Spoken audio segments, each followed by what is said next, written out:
तुम्हारा नेकलंकी अवतार है, जो तुम्हें अपने जैसा नेकलंकी अवतार बनाएगा, जो महाभारत लाइफ में चल रही है उस चक्रव्यूह से जन्म मरण के बाहर निकालना। बट उसके लिए गुरु की आज्ञा बन के हमें महावीर बनना होगा और अपने अहंकार कर्तव्य को खत्म करना पड़ेगा। तभी हम नए सब में प्योर आत्मा देख पाएंगे, मैं के कलंक को मिटाएंगे। तो ये हमारा गुरु आज जो हमारे आगे बैठा है अवतार, ये हमें तारेगा, अब तारेगा। और एक बड़ी मजेदार बात बोली उन्होंने, जहां से एक क्वेश्चन भी आ रहा है।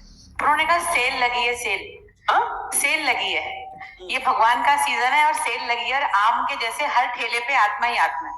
तुम उस आत्मा को देखो, साखी बन गए। और ये बोला कि जो आत्मा है, मुझे एक क्वेश्चन यहाँ से रेज हुआ कि जो आत्मा है वो सजातीय है, जैसे आम सजातीय होते हैं। और फिर आत्मा को उन्होंने ये बोला कि उसकी जाति भी सेम है। आमों के बहुत सारे रंग होते हैं, नाम समझ आया सजातीय, पर आत्मा के मतलब शरीर के कंटेक्स्ट में कहा कि सजातीय वर्णन, जो उन्होंने बोला कि सजातीय होने से तुम्हें देह का आभास भूलेगा, यहाँ थोड़ा सा अनक्लियर हुआ कि सजातीय वृत्ति को अगर तुम फील करोगे तो देह को भूलोगे। ये थोड़ा मुझे समझ नहीं आया कि सजातीय वृत्ति का जो एहसास है वो देह को कैसे भुलाएगा। और आगे उसमें आ जाओगे तो देह तो फिर अलग हो गई ना। अच्छा, ठीक है।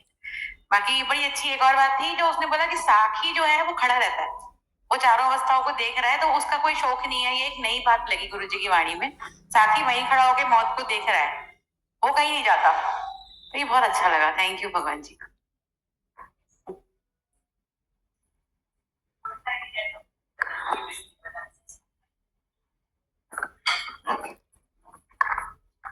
क्यों भगवान जी आज ये बात बहुत अच्छी लगी कि गुरु जी ने कुछ भी छुड़ाया नहीं हमारा ग्रस्त में रह के।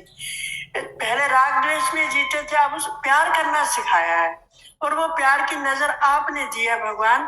बस ये प्रेम बढ़ता जाए, अभी भी प्रेम में कमी लगती है, ये प्रेम बढ़ता ही बढ़ता जाए, जितना आपसे बढ़ेगा उतना ही संसार से बढ़ जाए।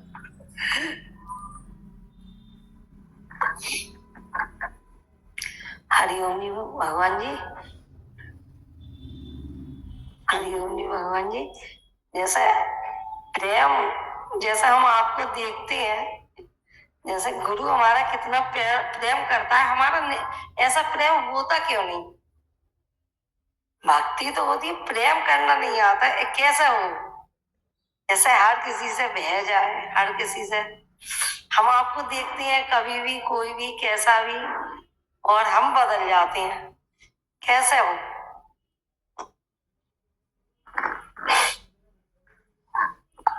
भगवान जी हरिओम। भगवान जी आज ये बहुत अच्छा लगा, गुरु की आज्ञा मानोगे तो गुरु को कुछ नहीं चाहिए आपसे, पर गुरु की आज्ञा मानोगे तभी आपका जो देहाध्यास है, जो दुर्योधन की मेवा त्यागी, आज बहुत अच्छा लगा। देहाध्यास तुम्हारी जब जाएगी जब गुरु की आज्ञा मानो, और बस प्रेम बढ़ता ही रहे, आते रहे, बस यही चाहिए और कुछ नहीं चाहिए। बस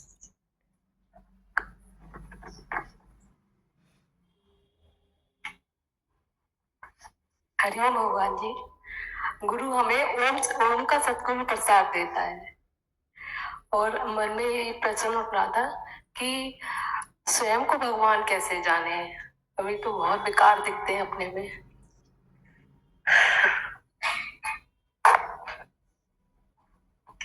हरिओम भगवान जी, अच्छा लग रहा है। मतलब भगवान, प्रसाद की कमी हो जाती है क्या? हम बहुत दिन हो जाते आ नहीं पाते तो मन परेशान होता है। अपनी प्रसाद की कमी है क्या है? मन बहुत ज्यादा ही परेशान होता है, फिर आपके लिए ऐसा लगता है भागो भागो। अच्छा बात है, बहुत ज्यादा ही वाला हो जाता है अंदर से, कभी कभी तड़पन बहुत होती है। जल्दी जल्दी बुला लिया करो।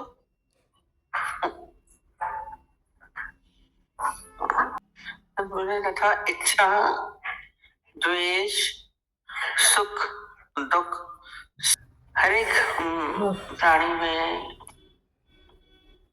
हर जीव में इच्छा का विष होता है। वो क्या है इच्छा? ऐसा भाव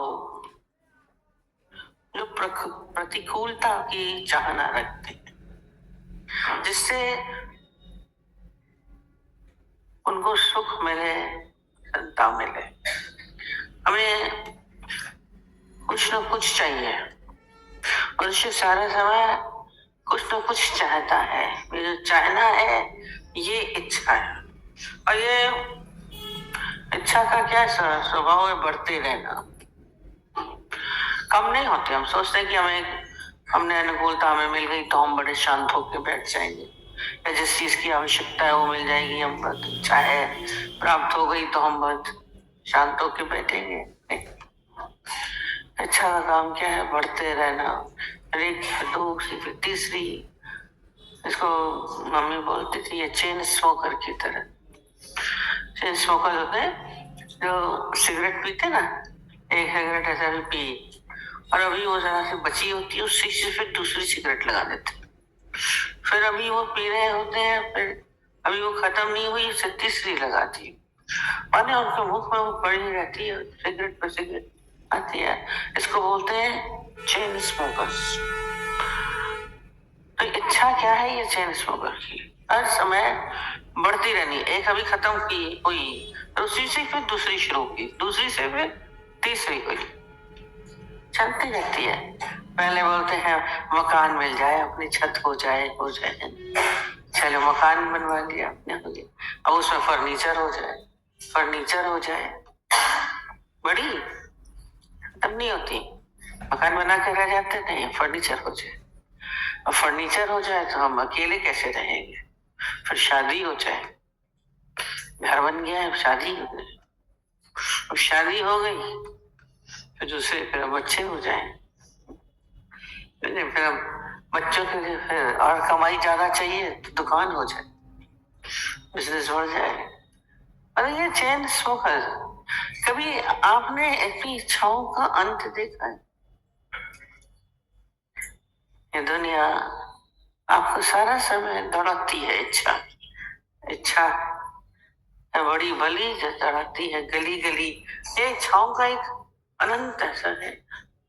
और इच्छा सबके अंदर क्या होती है कि हमें ऐसी चीज प्राप्त हो जिससे दुख नहीं है, सुख की चाहना,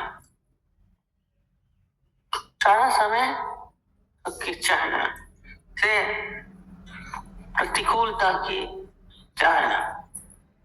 इच्छा में आपके भीतर आप देखिए, सृष्टि की उत्पत्ति इच्छा से हुई है, संसार इच्छा के कारण चल रहा है। ये दुकानें जितनी चल रही हैं, आज कितने कपड़े की दुकानें हैं, कितनी गहनों की दुकानें मार्केट में भरी पड़ी, और किसके कारण चलती है? इच्छा के कारण चलती। आप कपड़ा न खरीदे तो उसकी दुकान बैठे रहेंगे, गहने आपने खरीदे तो गहनों की दुकानें बंद हैं। खाने की चीजें आपकी इच्छा के कारण चल रही है, ये खा ले, ये खा ले, ये खा ले। इतने रेस्टोरेंट्स हैं, इतने ठेले लगे पड़े हैं, सस्ता महंगा, सब इच्छा के कारण है। वस्तुएं, पदार्थ, जमीनों पे जमीनें बनाते जाते हैं, और जमीन हो जाए तो और जमीन इच्छाएं। मनुष्य के अंदर इच्छाओं का कभी अंत नहीं है, इच्छा है। और ये सब क्या है? ये सब गुण किसके हैं? शरीर के हैं। अपने अंदर हम सारा समय देखें क्या क्या चीज चाहिए। तो इच्छा के बाद आता है द्वेष। जब आपकी अनुकूलता समाप्त हो जाती है, प्रतिकूलता की बात होती है, तो उससे फिर द्वेष उत्पन्न होता है। और ये सब विपरीत चलते हैं। आज आपका किसी से प्रेम है, फिर उससे द्वेष भी हो जाए। अब देखा करिए, ऐसे द्वेष नहीं होता है, विपरीतता में। विकार क्या है? जितने भी विकार दिखा रहे हैं अब ये, जितने भी विकार हैं वो विपरीतता में चलते हैं। प्रेम नहीं होगा तो द्वेष नहीं होगा। उनसे प्रेम बहुत अच्छा, उसकी चाहना करते हैं। देखा करिए, हस्बैंड वाइफ लड़ते रहते हैं, प्रेम है वहीं लड़ाई, प्रेम है वहीं लड़ाई। और एक समय आता है, बहुत एक समय आता है, बोलते अब तो लड़ाई खत्म हो गई, अब प्रेम अपने शिकार पर खत्म, पूरा हो गया, फिर लड़ाई भी नहीं बचती। आरंभ में जब शादी होती है, टिक टिक टिक टिक चिपते रहती है। हंस रही है।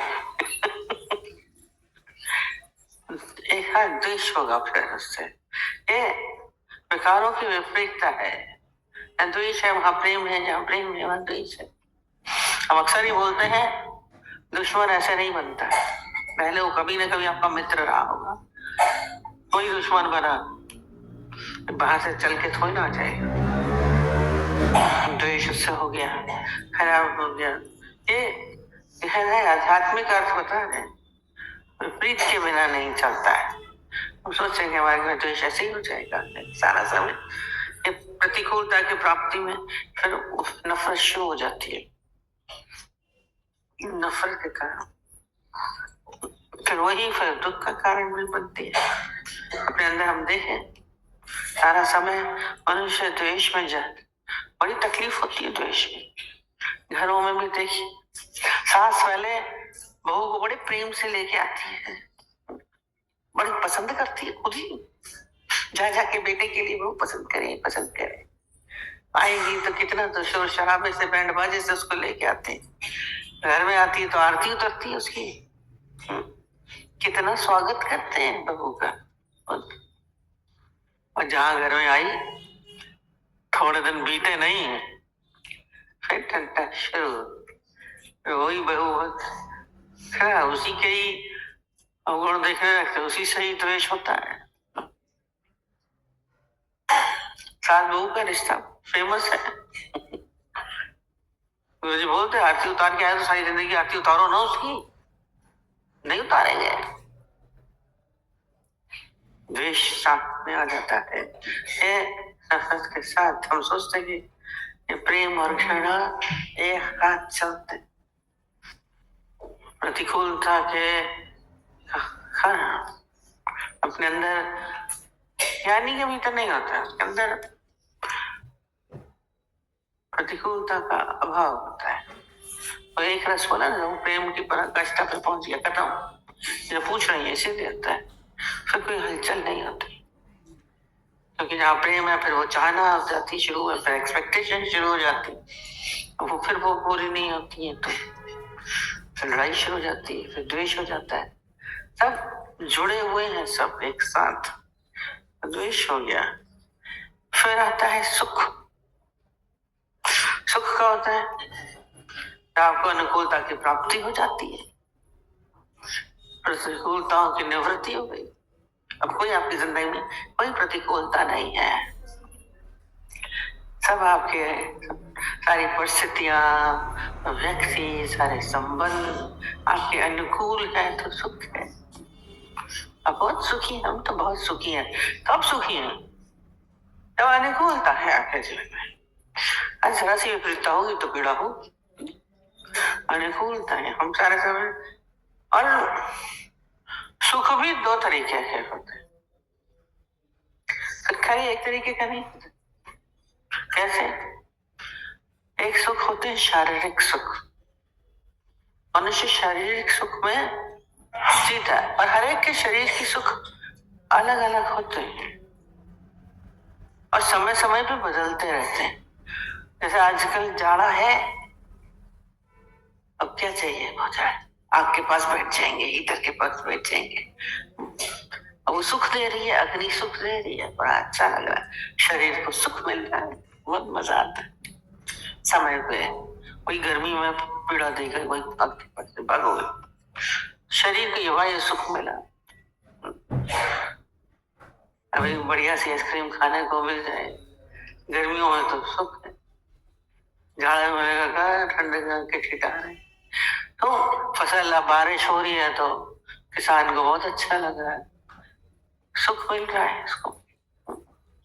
तो सुख हमारे अलग ही मानसिक शारीरिक सुख है। मानसिक सुख होता है आपको कोई पद मिल जाए, आप बहुत सुखी हो जाएंगे, कोई आपकी बहुत प्रशंसा करे, मानसिक सुख होगा, बहुत मेरी प्रशंसा हो रही है, मेरा यश हो रहा है, मेरी कीर्ति हो रही है, मानसिक सुख। लॉटरी मिल जाए बहुत सुखी हो जाएंगे, मानसिक सुख होता है। अपने मनुष्य के अंदर सारा समय इन्हीं सुखों के पीछे दौड़ रहा है। नौकरी मिल गई, मानसिक सुख, भले उसमें मेहनत करेंगे, अब मानसिक सुख है, इनर सेटिस्फैक्शन होता है। सुख है। अब हर एक के मानसिक सुख अपने अपने होते हैं। आपका बेटा आ रहा है, बहुत सुख सुन के उसकी बहुत अपने किसी प्रेमी की याद में बैठे हैं, बड़ा सुख होता है।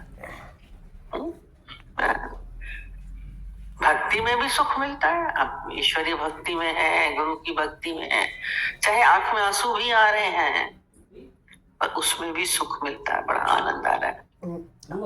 मानसिक सुख है ये। आपके पसंद के कपड़े मिल गए, आपके शरीर को बहुत सुख है। स्वस्थ शरीर है तो बहुत सुखी है। ये बाहर ये सुख है। ये विपरीतता है। अस्वस्थ है, बीमार है तो दुख है। वही विपरीतताओं में चलता है। ये बड़े द्वंद्वी जोड़ों का शरीर। अपने अंदर हम देखें, सुख में है कि दुख में है। तो सफेद दुख इसके साथ इमीडिएट दे दिया। दुख हमने बोला बिल्कुल ऑपोजिट है। तो आपकी अनुकूल चीज नहीं मिलती है तो आपको दुख मिलता है। प्रतिकूलताओं में दुख है। चले वही शरीर के में दुख होगा। अभी बहुत ठंडी है, आपको बाहर खड़ा कर दिया जाए हवा में, गर्म कपड़े नहीं दे तो आपको पीड़ा होगी। शारीरिक सुख है। दुख है आपको। अगर कोई गाली देगा आपको बहुत दुख लगेगा। किसी आपके प्रिय का मृत्यु हो जाए तो आपको बहुत दुख होगा। ये मानसिक दुख है। चला जाएगा या पिछड़ जाएगा तो आपको दुख होता है। दुख की बहुत सारी चीजें, नुकसान हो गया, दुख हो गया, बच्चे कहना नहीं मानते हैं, मानसिक दुख होता है। बाहर से कोई दुख नहीं, शरीर तो है ना दुख है, कहना नहीं मानता है। ये बच्चा बीमार हो गया तो मानसिक दुख है। मानसिक कष्ट बहुत सारे हैं। बच्चा आपके खुद चल रहा है, बहुत अच्छा है, स्वस्थ है, तो आप मानसिक सुख में है। विपरीत है तो दुख में है। ये सारा समय ये सब भी क्या है, ये सब क्षेत्र के अंदर आते हैं, शरीर के ही है। ये सारे जितने भाव हैं शरीर के अंदर ही आते हैं हमारे सारे समय। अब सुनता मैं बोल रहे हैं, दुखों का कारण खोजिए। हम सुख में घूम रहे हैं कि दुख में है। कभी सुख में होते हैं, कभी दुख में है। बाहर ये चक्कर ना झूले की तरह हम बोलते हैं, कभी ऊपर कभी नीचे, ऊपर कभी नीचे। हम तो और आगे बोलते हैं ऊपर नीचे भी झूला होता है आपकी वजह से ही। ज्ञानी को नहीं होता है, ठेका लगाता ही नहीं है। बोल रहे एक जैसी अवस्था। आप तो सुख दुख में झूले में झूलते हैं। ज्ञानी एक रस अवस्था में होता है, उसके अंदर कोई हलचल नहीं। हलचल हम अरे परिस्थितियां आती हैं, आपको क्या पता, गृहस्थियों को पता होता है। गुरु से खास कहते हैं आपने शादी नहीं करी, आप क्या जाने, आपको काहे का दुख होगा। परिस्थिति आपने क्रिएट करी। परिस्थितियों में संयोग वियोग तो उनका भी होता है, स्वास्थ्य उनका भी होता है। बीमार उनका भी शरीर होगा, स्वस्थ है तो बीमारी है, सब आता है। और उनके दुख में सुख दुख से वो अपने साथ उसको जोड़ते नहीं है। पर ये आएगा सभी के ऊपर, चाहे वो ज्ञानी हो चाहे वो अज्ञानी। परिस्थितियां को अपने अनुकूल बनाना ये ज्ञानी का है। इसलिए ज्ञानी के घर सदा आनंद होता है। पर ये है दुख, लोग सोचे कि नहीं है। इसलिए ये पिंड है, शरीर है, इसमें ऐसे बोल रहे ना स्थूल देह का पिंड, ये स्थूल देह है शरीर, इसमें ये सब दुख सुख लाभ हानि सब चलता है इसमें। पर इसमें एक है चेतना। चेतना होता है जो शक्ति, जो इन सब सुख दुख लाभ हानि सब कुछ जो जान रहा है और इनको शक्ति देता है कार्य करने की। चेतन शक्ति बोलते हैं, पिंड बोलते हैं ना, स्थूल देह का पिंड का चेतना। ये सब स्थूल देह की जो है सुख दुख है, लाभ हानि है, इच्छाएं हैं, कौन जान रहा है? चेतन शक्ति है। उस चेतन शक्ति को जानना है। चेतन शक्ति भी हर एक में है। हम जानते हैं, बोल रहे मेरे को पीड़ा हो रही है, मेरे को हाथ में दर्द है, मेरे टांग में दर्द है, मेरे घुटने में दर्द है, मेरे कमर में दर्द है, क्या बोले आज हम बहुत अच्छा फील कर रहे हैं। कौन करता है? कौन करता है? वो चेतन शक्ति है। वो भी इसी पिंड में ही है, इसी शरीर में ही है। हर एक की अपनी अपनी चेतना है, हर एक की अपनी। किसी को सर्दी ज्यादा लग रही है, किसी को कम लग रही है, किसी को गर्मी ज्यादा लगती है। अपनी अपनी चेतन शक्ति का है। महसूस करने की शक्ति वो हर एक में है और हर एक में अपनी अपनी तरीके से। हर एक में शक्तियां हैं, चेतन शक्ति हर एक में है और इसको ये अनुभव करने की शक्ति है। और जो भगवान की ही शक्ति है, हम बोल रहे हैं, और वो एक ही होती, वो अलग नहीं होती, हर एक में अलग। और सबको अनुभव करना, और सब जल्दी करना।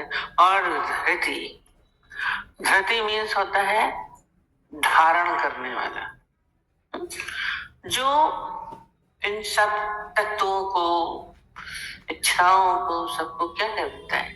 इकट्ठा कर लेता है, जोड़ने का काम करता है। धारण कर लिया, जो वो है वो शक्ति।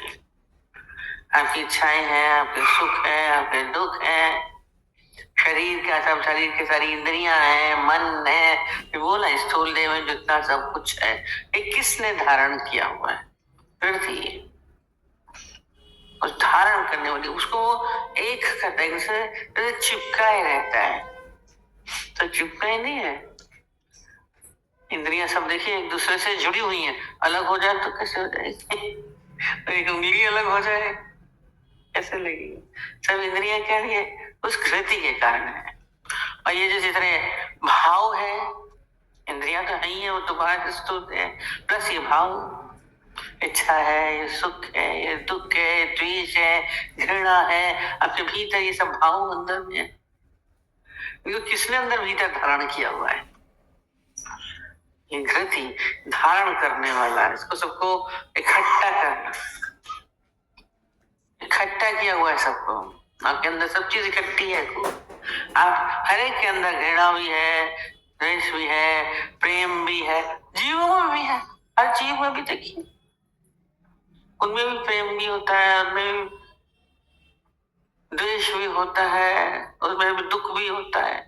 जानवरों को देखिए, उनको दुख भी होगा, रोएंगे। गाय को देखो तो रोती दिखती है, उन्हें चले जाए, बच्चा रो चला जाता है, वो भी रोती है, दुखी होती है। सब भी जितने भाव है, कृति धारण किए हुए हैं। पिंड है ना, शरीर है, उनका भी, उनमें भी है। चींटी में भी होता है, देखो डर लगता, भक्ति दुख होता है, भक्ति इसको पकड़ो दुख होता है।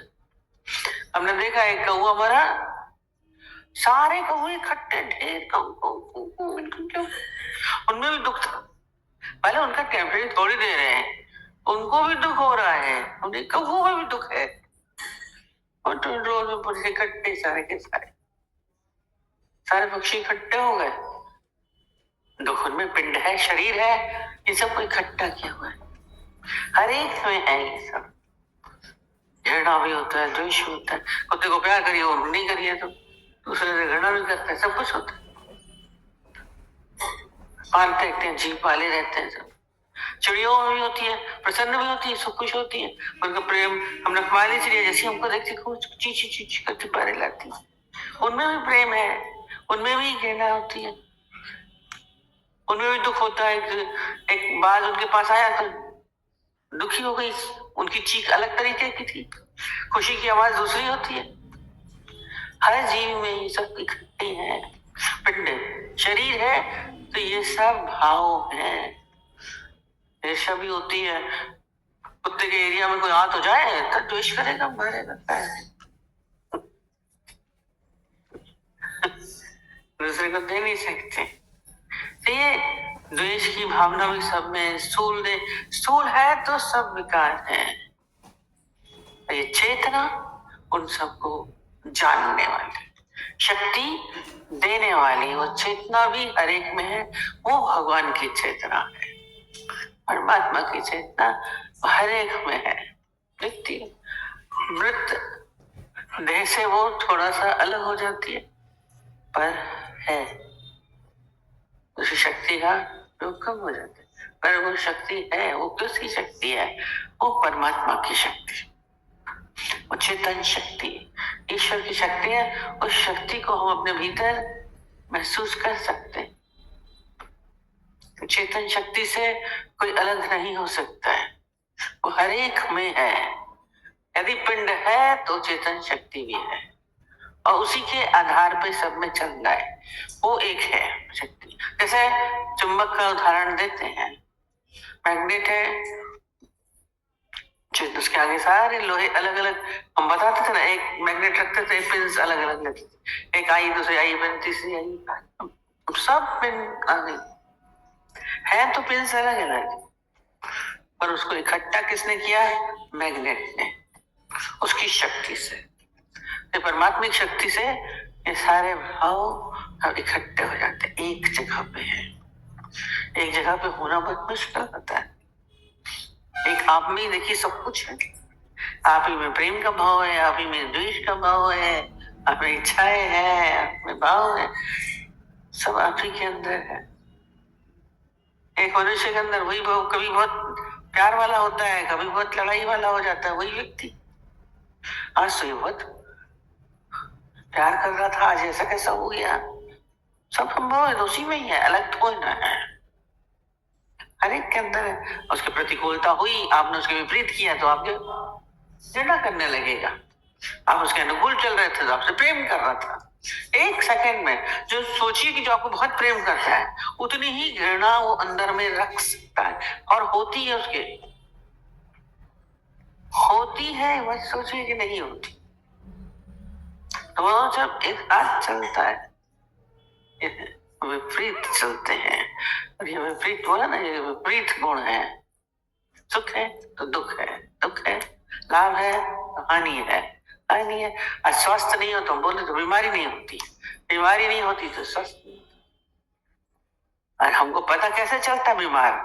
जब हम स्वस्थ थे तभी हमें बीमारी का पता चलता, नहीं तो कैसे पता चलता?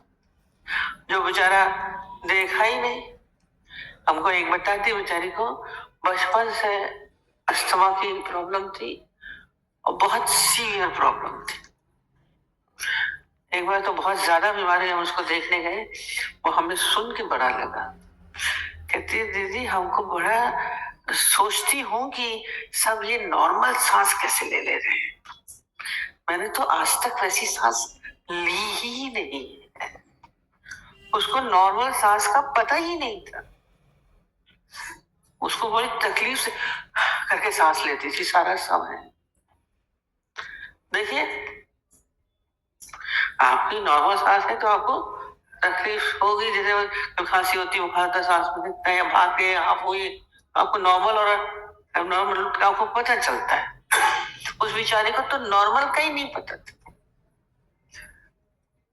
स्वस्थ है तो बीमारी का पता है, बीमारी है स्वास्थ्य का पता है।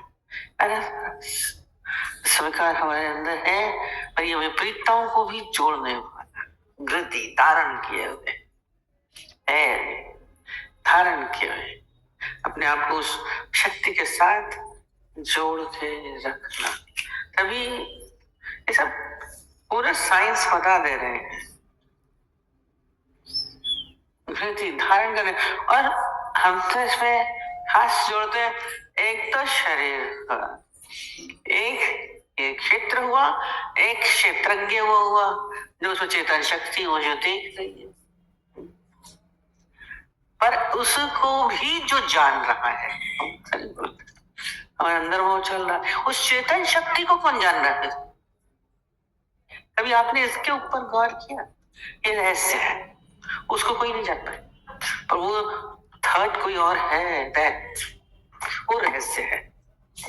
कौन उस चेतन शक्ति को, कभी आपने इसके ऊपर गौर ही नहीं किया? हम बहुत गौर करते, कौन है?